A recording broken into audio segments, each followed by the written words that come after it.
Deus colocou uma palavra no meu coração. Hoje a gente vai falar aqui sobre filhos, né? Filhos de Deus.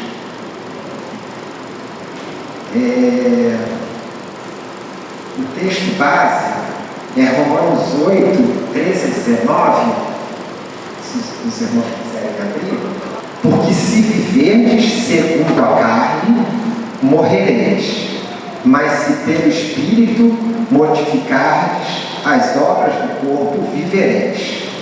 Porque todos os que são guiados pelo Espírito de Deus, esses são filhos de Deus.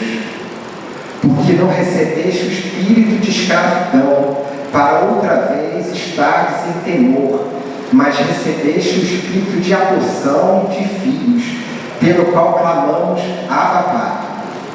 O próprio Espírito testifica com o nosso espírito que somos filhos de Deus.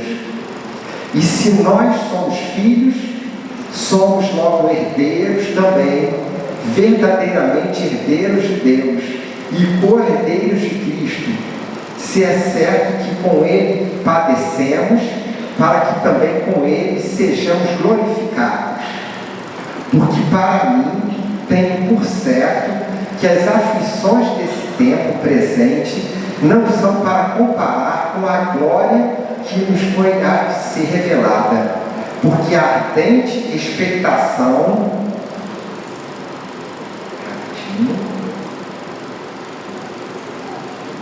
rapidinho que deu uma falha aqui, porque a ardente expectação da criatura espera a manifestação dos filhos de Deus. Amém? Né?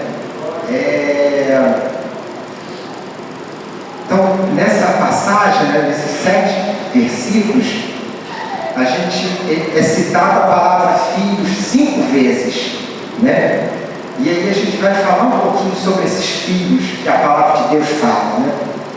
Em Romanos 8, 14, né, o 2º versículo, ele fala assim: pois todos os que são guiados pelo Espírito de Deus são filhos de Deus. Então, Deus espera que os filhos deles sejam guiados pelo Espírito de Deus, né? Depois, mais à frente, no versículo 19, ele fala assim: pois toda a criação aguarda com grande expectativa o dia em que os filhos de Deus serão revelados, né? Então, você, filho de Deus, né? Toda criatura aguarda a sua revelação, aguarda você se desabrochar, porque o poder de Deus, a manifestação do poder de Deus é através da igreja. Nós somos igreja. Então Deus vai se revelar através de você.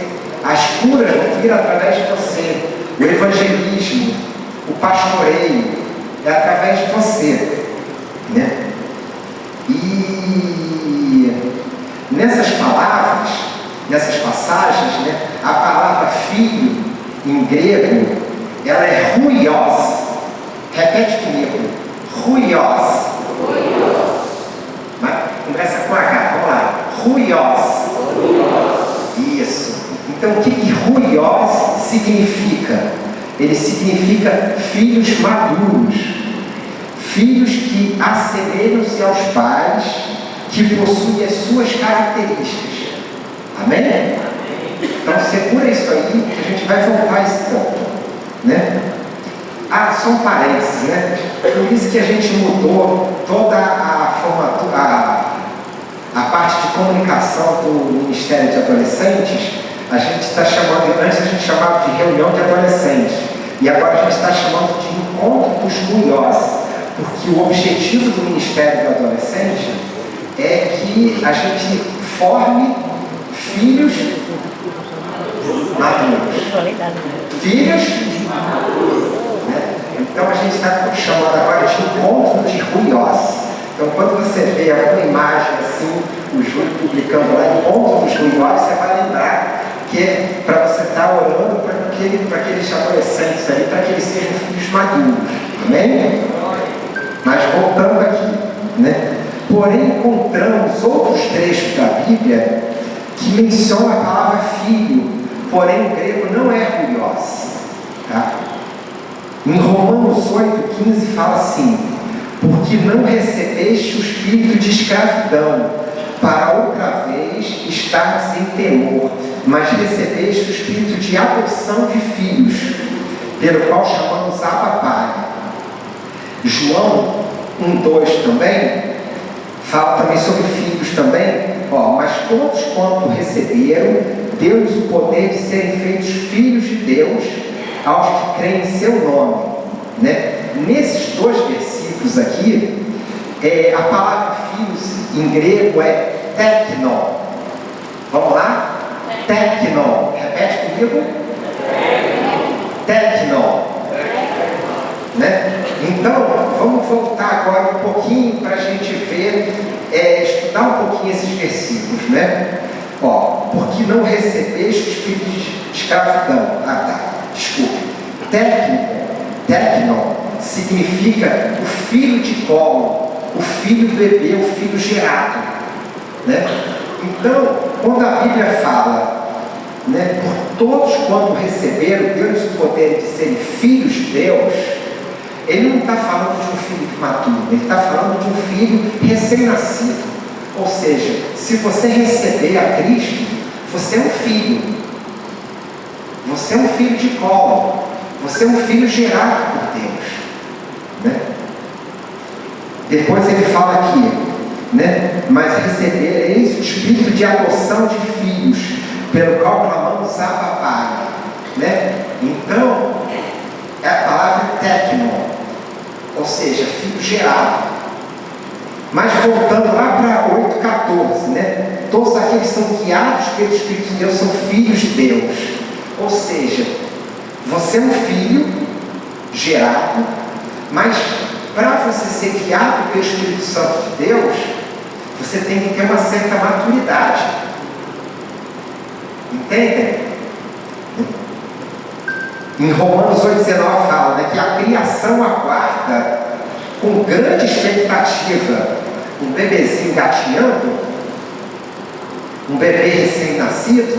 Não, a criação aguarda filhos maduros, filhos que conhecem o Pai, filhos que conhecem o seu propósito aqui nessa terra. Entendeu a diferença? Então, é o huios e o teknon. Fala para o seu irmão do lado assim: eu sou um filho de Deus. Isso. Fala, eu sou um filho de Deus. Agora pergunta para ele assim: você é um huios ou você é um teknon?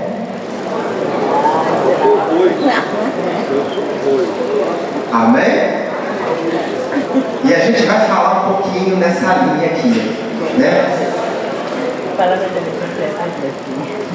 Vamos lá, né? Então esses filhos teknon, né, eles possuem a identidade do Pai, porém ainda são imaturos, né? Então é que nem o nosso filho, ele recém-nascido, ele depende do Pai para se alimentar, para ir no banheiro, às vezes para escovar o dente. É aquele filho recém-nascido, né? Assim como a criança, um teknon precisa de crescimento, aprendizado e disciplina para crescer. Se ele não tiver o aprendizado, a disciplina, ele não cresce, né? Ele pertence à família? Pertence à família? Sim. Mas ainda ele não compreende totalmente a sua responsabilidade como herdeiro. Imagina só, né? A Espanha tem rei, né? Tem, né? Imagina um filho recém-nascido do rei da Espanha, né? Ele está lá brincando ali, ele tem noção que o pai dele é rei, que um dia ele vai ser príncipe, e as responsabilidades que ele terá como príncipe, como filho do rei. Não tem noção. Ele está ali brincando, está ali malando, está, né? Muitos cristãos permanecem nessa fase, vivendo apenas da posição de filhos, mas sem desenvolver a maturidade espiritual. Esse que é o ponto aqui que a gente quer trabalhar hoje, né? Você é filho, mas Deus não quer que você seja um técnico para a vida inteira. Você precisa desenvolver maturidade espiritual e assumir o seu posto como filho, como herdeiro de Deus, né?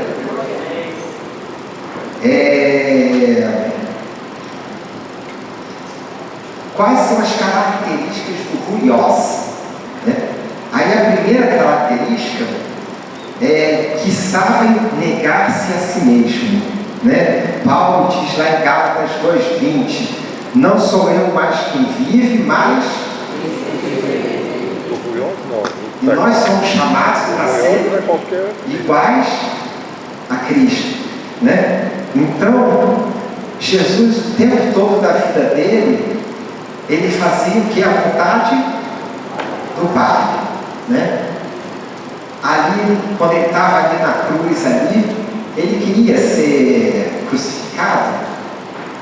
Não, mas era a vontade, que seja feita a vontade do Pai, né? Então nós somos chamados para isso, né? Nossa vontade deve ser a vontade do Pai. Nós temos os nossos desejos, nossos anseios, nossos sonhos, né? Deus respeita tudo isso.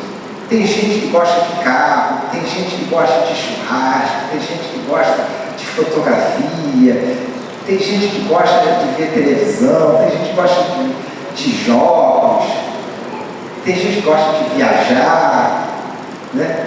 Tem gente que gosta de plantas, né? Mexer com plantas, né?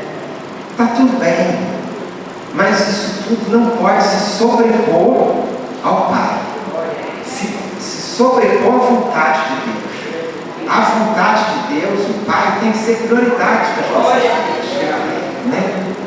Não tem importância, por exemplo, se você gosta de planta, mexer com planta, não tem importância, mas se você mexer com planta todo dia e é só isso, né? O meu filho, por exemplo, se deixar, ele joga bola todos os dias.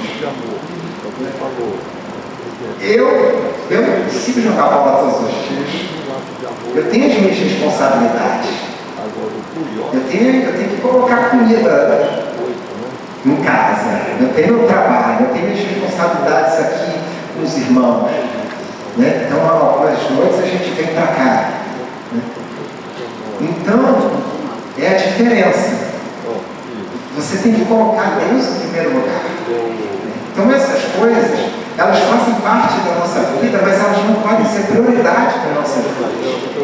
A prioridade tem que ser a vontade do Pai, o estabelecimento do reino de Deus, né? O segundo ponto, né? Ser guiado pelo Espírito de Deus, né?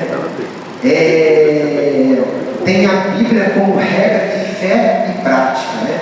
Então você tem buscado o direcionamento de Deus na Bíblia, né? O seu tempo de Bíblia, né? Ontem a gente teve o irmão Gabriel, ele falou aqui para a gente, ele fez uma pergunta assim: quanto tempo você passa com a Bíblia num dia? Ou em uma semana? Quanto tempo você passa?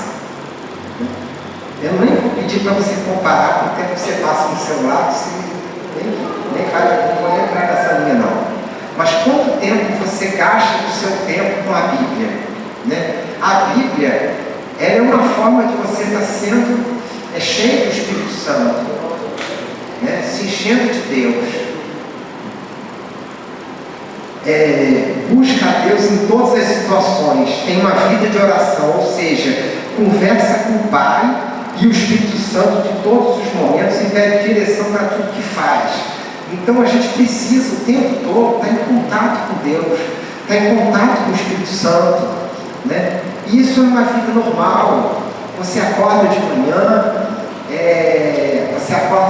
e faz uma oração e está arrumando o café da manhã e fala: Deus, né? Tinha um irmão que falava: bom dia, Espírito Santo, né? E você vai orando, e uma hora você para e lê a Bíblia, né? E aí você pega o seu carro, vai para o trabalho, e aí você faz uma oração, e aí você ora pelos jovens, pelos adolescentes, Eu me lembro que quando eu era jovem, eu morava em Niterói e estudava longe, né? E aí era quase, eu estudava no Rio, né? E era quase uns 50 minutos de carro, de ônibus, né? E aí às vezes eu ia orando para todos os jovens da igreja, todas as pessoas, né? Então às vezes é um tempo perdido que a gente está ali orando.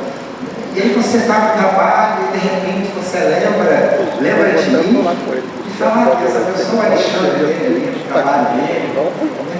Então Deus nos chama para ter uma vida em comunhão com o Espírito Santo. Né? E assim o Espírito Santo vai comunhando, vai te conduzindo para a direita, vai te conduzindo para a esquerda, vai conduzindo a sua vida. Né? Busca conselhos com irmãos maduros da igreja. Muitas vezes, o Espírito Santo de Deus fala conosco através de um outro irmão. Né? Quem já teve uma experiência dessa, de Deus falar com você através de outro irmão? Levanta a mão aqui. Né? Eu não sei se você não teve essa experiência, é muito importante isso, porque aí que está a beleza da igreja.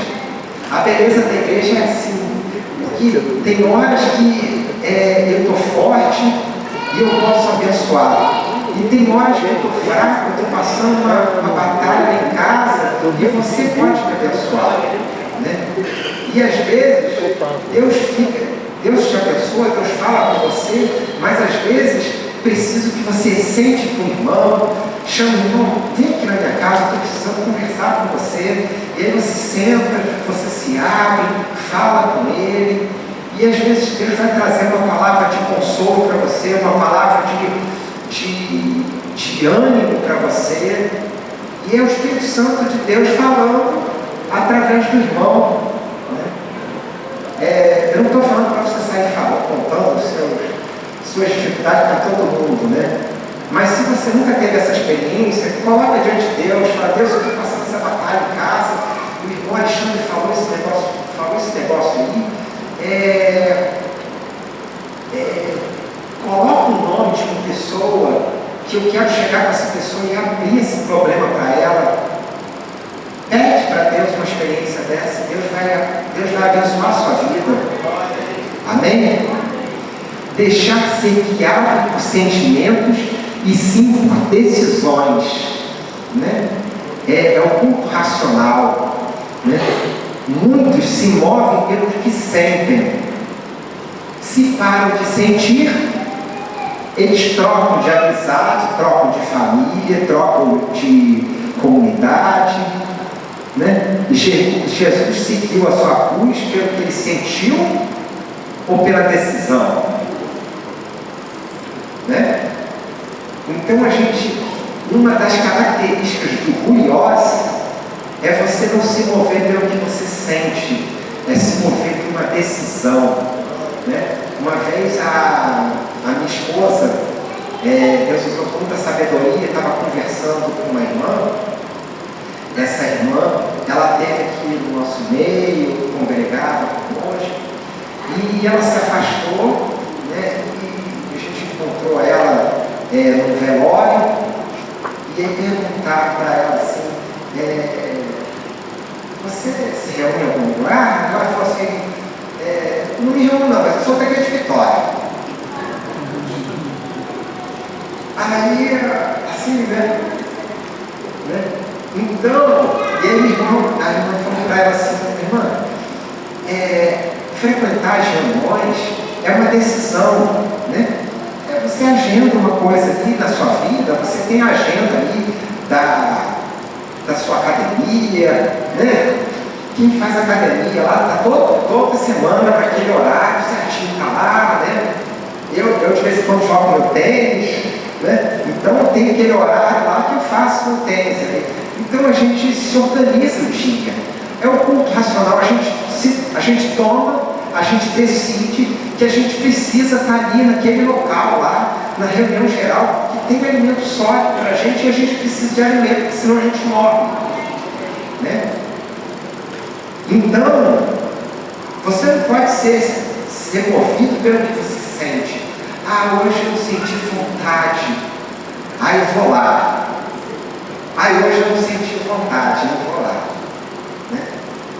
Então teve uma vez, quando eu estava em compromisso com a Alessandra, a gente estava noivo, a gente participou, a gente foi acompanhado por alguns casais da igreja. Inclusive esse trabalho é fantástico, que a Igreja Vitória fazia e faz ainda, né? De acompanhar os casais que estão para se casar, né? E uma vez o irmão falou para a gente assim, falou, olha, tem dias que o amor, ele vai a zero. O amor vai a zero. Né?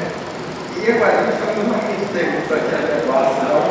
Eu estava cheio de amor para a Alessandra, a gente estava para se casar, né?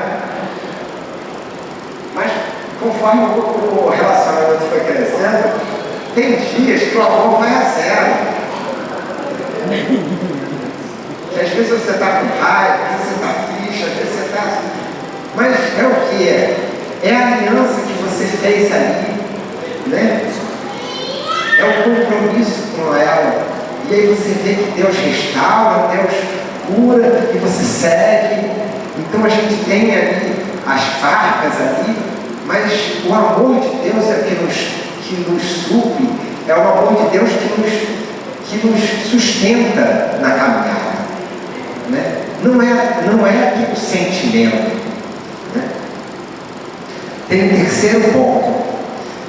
Esse aqui é bem crítico. Esse aqui é por ruiosos. Vamos ver quantos já são aquele ruioso. Né? Conhece suas responsabilidades como filho de Deus. Tá? Ele não apenas recebe a herança, mas sabe administrá-la. Ou seja, não está buscando o Pai apenas pelas táticas ou pelas bênçãos. Né? Então o filho de colo, ele só quer o venha nós, só o venha nós. É o leite, é o pãozinho, né? É a roupa nova, né? É o tênis, né? E o que o pai faz pelo filho, né? Então ele está ali, ele está só recebendo, né? Mas Deus nos chama, você é um herdeiro, Deus nos chama para você administrar essa herança, administrar o reino de Deus, né? Você faz parte, né? Eles falam para Deus assim, como o Senhor precisa de mim? Quais são as habilidades que eu tenho que pode ajudar esse povo aqui, olha? O que esse povo precisa aqui? Será que a Claudiana, o Cristiano, precisam de alguma habilidade que eu tenho que eu possa ajudar eles? Né? Ou o Serginho? Né? Ou, não sei. Eis-me aqui, Espírito Santo, para o que for necessário. Essas são falas, são orações que um ruioso, que tem maturidade, que está se colocando à disposição do Pai, né? A irmã Diva e o irmão Marcos falaram aqui bastante sobre família, sobre mesa, né, no seminário da família, e a gente entendeu um pouco que a família, ela não é responsabilidade só do pai e da mãe, né? Ela é responsabilidade dos filhos também. Às vezes os filhos não têm noção da responsabilidade deles ali para a saúde espiritual, para a saúde da família. Então é importante você, como filho, na sua família, você estar atento ao seu pai. Às vezes o seu pai está numa situação difícil, está passando por um problema no seu trabalho, você pode ser uma bênção para o seu pai. Você pode, mas eu sou criança. Não, às vezes você pode trazer uma palavra de sabedoria para o seu pai, né? Deus pode usar você para uma fala com a sua mãe. Às vezes sua mãe está nervosa com alguma coisa, fala, mãe, não fica nervosa assim não, vamos orar a Deus, né? Então a família toda é responsável pela saúde, pelo andamento da família, né? Pelo andamento bem, né? Pega essa aqui, bem forte isso aqui. Entende que ser filho não é só um título, mas um chamado para refletir o caráter do Pai e cumprir o seu propósito. Vou repetir, tá? Entende que ser filho não é só um título, mas um chamado para refletir o caráter do Pai e cumprir o seu propósito, né? Então você tem um chamado para refletir o caráter do Pai e cumprir o propósito dele. E qual é o propósito dele? É o estabelecimento do reino de Deus. Então você tem um propósito. Você não nasceu, você não foi chamado para estar aqui só tomando leitinho, né? Deus quer que você abençoe vidas, que você pastoreie vidas, né? Que você evangelize, que você esteja atento ali no seu trabalho, né? Às vezes a situação está meio crítica ali, você para, você faz uma oração ali, né? Deus te chama para isso, né? Ser um evangelista, né? Serve a igreja com amor e humildade, né? Você tem servido a igreja, né? Ou você tem vindo aqui só receber? Receber é muito bom, mas você precisa dar. E normalmente quando você dá, você recebe mais do que você dá, né? Então, se você quer receber, vem aqui com a mão cheia, comece a dar, que você vai ver quão cheio você vai sair, né? Busca os ministérios que mais têm afinidade e são responsáveis por as tarefas que são concedidas, né? Então, nós temos aqui vários ministérios, né? Nós temos ministérios de homens, ministérios de mulheres, trabalho com crianças, com adolescentes, com jovens, com casais, temos vários ministérios e você precisa estar envolvido em algum desses ministérios, e não só com esses ministérios, com outros trabalhos assim, que Deus colocar no teu coração. Mas é importante, irmão, que você tenha responsabilidade e maturidade para fazer a diferença naquele ministério, né? Deus tem colocado no meu coração para eu ser fiel no que Ele tem colocado nas minhas mãos. Então é assim, isso que Deus tem falado no meu coração. Então Deus colocou no meu coração algumas coisas e eu tenho buscado ser fiel naquilo. Não é buscar coisa maior, é ser fiel naquilo. Então o que Deus tem colocado no seu coração? Se é para você cuidar de um irmão, cuida desse irmão, né? Anota, é culto racional. Se você é meio esquecido, escreve uma cartolina assim, ligar para mano, essa semana. Então eu tenho que lembrar que eu tenho que ligar para o mano essa semana, porque Deus me deu uma palavra para ele. Ligar para o mano, escreve assim, bem grande, né? Bota no seu celular, não sei como você organiza a sua vida, porque a gente é muito esquecido, e hoje é uma chuva de informação. Às vezes você vê um negócio assim, tem que falar com o Ricardo essa semana, e aí daqui a pouco você já está aqui, tanta coisa, vem aqui, uma televisão, daqui a pouco você esqueceu, passou um mês, aí você, eu tinha que falar com o Ricardo, nem sei mais o que é, deixa eu falar, não dá mais nada. Né? Mas às vezes Deus tinha uma palavra para dar com o Ricardo através de você ali. Então, irmãos, cada um aqui sabe em Deus, que se você não sabe qual é o seu propósito, o que Deus quer para a sua vida, pede para Ele, que você possa ser útil à obra dele.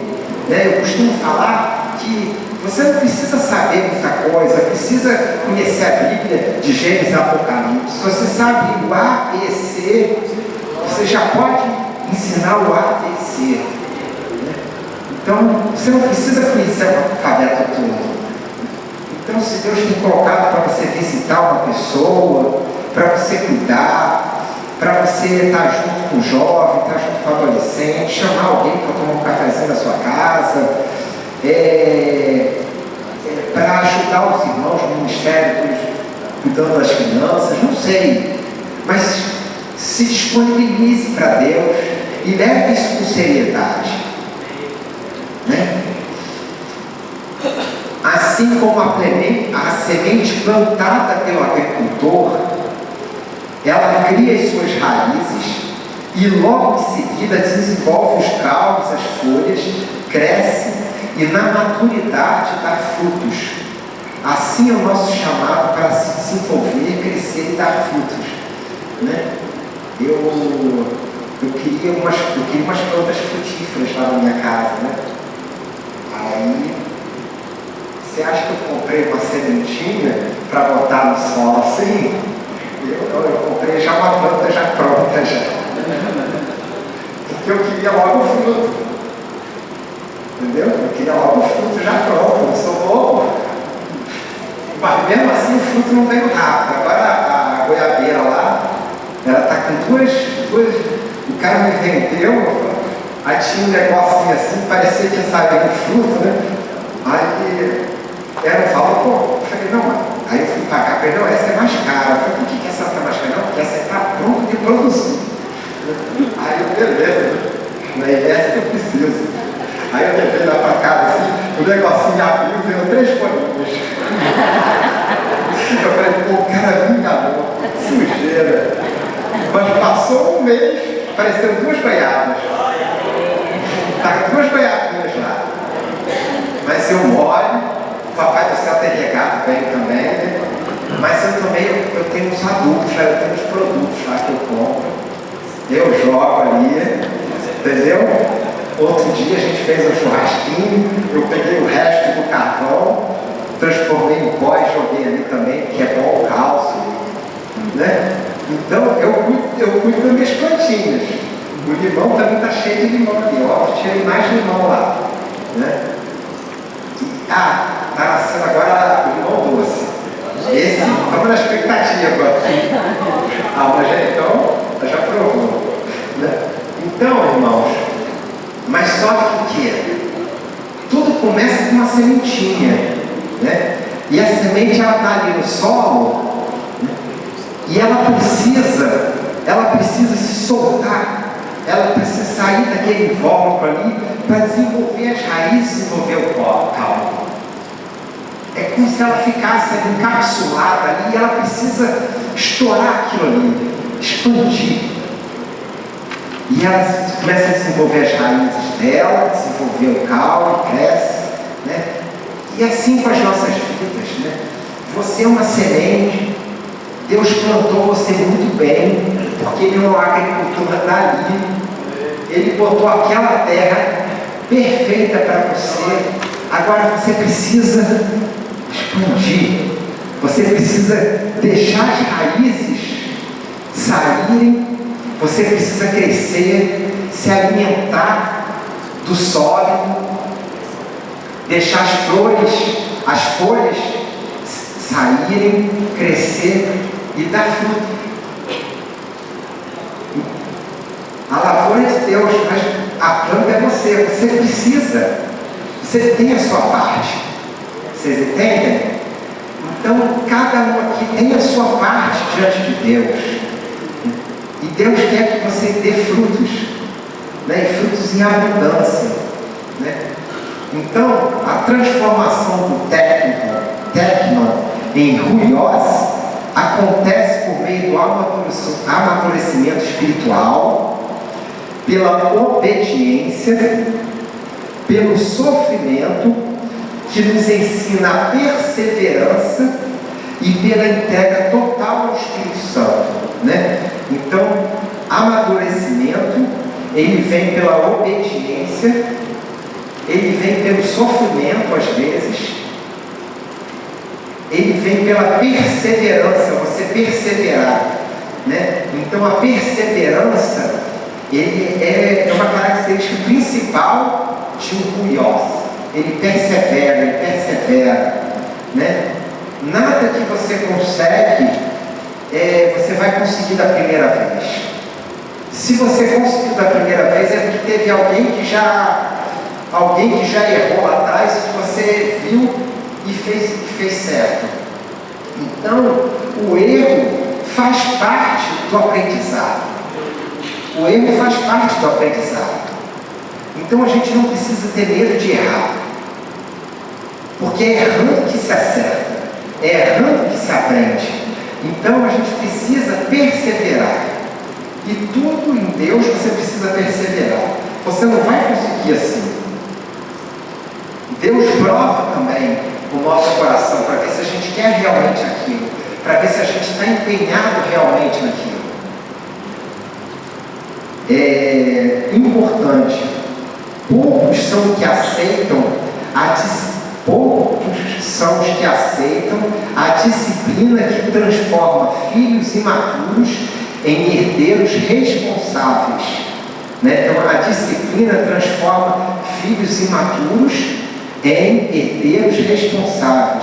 A verdadeira maturidade não está em saber que somos filhos, mas em viver como filhos que honram ao Pai.